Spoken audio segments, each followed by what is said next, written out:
Buqueo from Albay. Hi, Gerald. Hello po. Gerald, nabalitaan namin ni Mamang, isa ka construction worker? Opo, pero po ngayon, barbero po. Barbero? Barbero? Pero nung construction worker ka, specifically anong ginagawa mo sa construction site? Sumasama po ako sa kapatid ko, si Kuya Jonel Boquea po. Ay, ayan. Okay, ano kaya masasabi ng ating inampalan? Hi, Gerald. Hello po. Ayan. Gerald, tanong ko lang, naranasan mo na bang ma-in love? Or may girlfriend ka ba ngayon? Wala po. Wala. Po. Pero naranasan mo na bang mahulog yung ano, Opo. loob? Ay, wow. Kay ma'am? Naku, Sinasabi ko na nga ba, yung mga pagturo niya sa akin kanina. seryoso ka ba dyan? Kung seryoso ka, anong gusto mong sabihin kay ma'am? I love you. May, Agad-agad. Hindi mo madadaan sa ganyan, Gerald. Hindi. Alam mo, kaya ako natanong kasi itong kanta na to, romantically sincere yung meaning ng song. Medyo naghahanap ako ng mas emosyon pa. Siguro, pwede mong mas lagyan ng dynamics yung pagkanta para more than kinakantahan mo kami, ay makwentuhan mo din kami kung ano yung emosyon na hinihingi nitong awitin na ito. Tapos, kung meron ako madadagdag, yung gestures lang, yung hand gestures. Ayan. Merong part dito na medyo na-awkward kasi yung line na, in my eyes, gumanon ka. In my eyes. Opo. Hindi, medyo literal siya. Parang for me, threat siya. Di ba pag kami kaaway ka? So yun lang, Gerald. Pagdating sa kantahan, for me, wala naman masyadong flat or sharp. Malinis naman for me yung pagkakanta mo. It's just that medyo naging, ano siya, anong tawag doon? Parang, Monotonous. Yun, monotonous. Thank you, Kuya. Parang wala siyang kwento. So, if ever na ikaw ang makakalusot, siguro yun na mabibigay kong advice sa'yo is mag-focus ka dun sa emotion na hinihingi ng kanta. Yun lang. Thank you. Thank you po. Monotonous. Hi, Gerald. Hi po. Agree ako dun sa mga sinabi ni Kuya Daryl kanina pagdating sa yung feel ng kanta. Medyo nakulangan nga rin ako doon.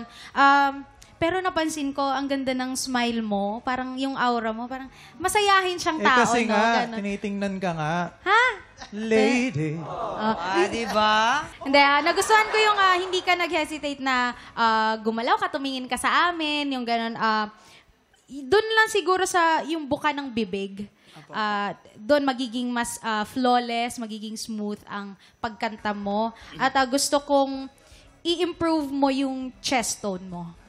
Improve mo yung chest mo para may variety, may makapal, may parang nagkukwento ka lang, nagsasalita ka pakinggan.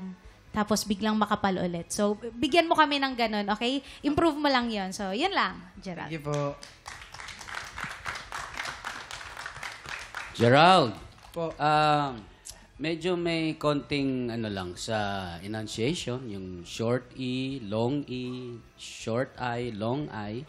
May pag-aralan mo lang ng konti pa yon. Kanina napansin ko yung there's so many ways na wala yung S. There's so many tapos way. Di ba? Dapat ways, di ba? Medyo naging monotonous ang advice ko doon sa pagpasok nung in my eyes. Medyo birahin mo na ng konti. I see no one else but you. Tuloy-tuloy mo na hanggang dulo. Kasi doon sa simula mo, maganda na. May pabulong ng konti. Pagdating na doon sa part na yon, ibira mo na para mas maganda. May part lang na isang nung nag-adlib ka doon sa for so long, tapos tinaas mo, medyo hindi lang na-hit ng konti. Insayuhin mo pa yon. Okay, yun lang. Thank you po. Ayan, maraming salamat po. Eto na, alamin na natin kung ilang bituin ba ang ibibigay sa'yo ng ating mga inampalan. Gerald, ito ang mga bituin na binigay ko sa'yo.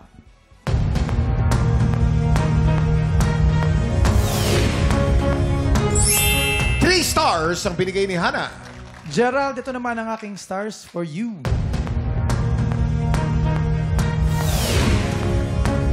Three stars ang binigay ni Daryl.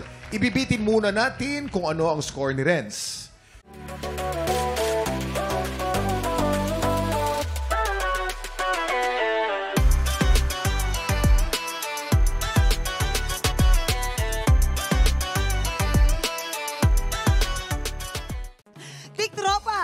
pinanood mo hanggang sa dulo itong video na ito, abay, very good ka.